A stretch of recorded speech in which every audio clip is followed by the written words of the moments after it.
Alright, here is what Module 19 is. I'm going to go right here to the directions. You will see all this. I want you to read this stuff. I'm not going to explain what all this is. I want you to read it. Part of your grade will be how well you read the directions.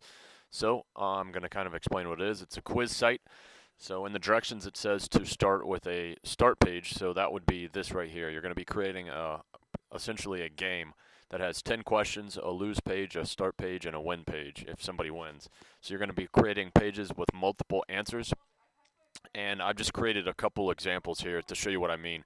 So when you start the game, the player starts the game, you're going to be taken to a page that just says the name of your quiz and then a button that starts the game. So what I want on each of these pages is to be interesting looking and bright and colorful and unique. So all the pages look different from one another and are interesting to look at, and you can do that any way you want. And I also want a bunch of styled buttons with a bunch of bright colors and that all look different from one another. So mine is right here. I'm just starting the quiz right here. So it says play and play. And then I didn't really do much to this.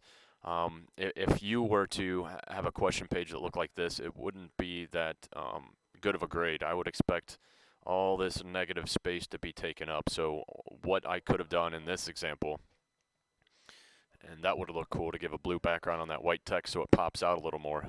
I should have done that. If I go back real quick, I would do that. But I would make these pictures bigger, take up all this space. So I will be looking into that, and that will be in the directions of how much negative space you wasted.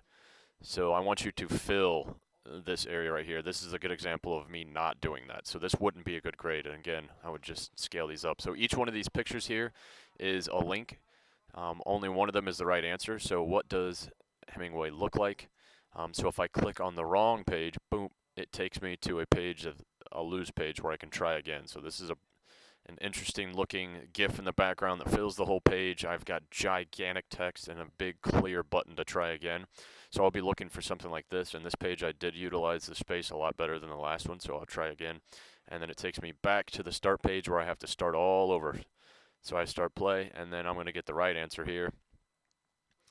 So when you get a right answer, if you read the directions, I want 10 pages of questions. So this is just my example. So if I get the right answer, it would take me to another page of questions, another question page with answers.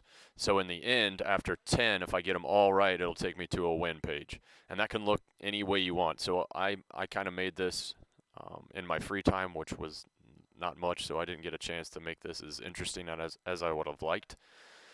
So this right here is good use of space, gigantic text, a GIF in the background, a big button to try again if I wanted to. So the difference between what I've created here and what you will do is I only have one question page. So when I get the question right, it takes you to another question page all the way to the end. If you get it all right, it takes you to a win page. Otherwise, it takes you to a lose page where you get to try again. So all that's in the directions, and remember I will be looking for a negative space and how well you utilize your designs. And that is it.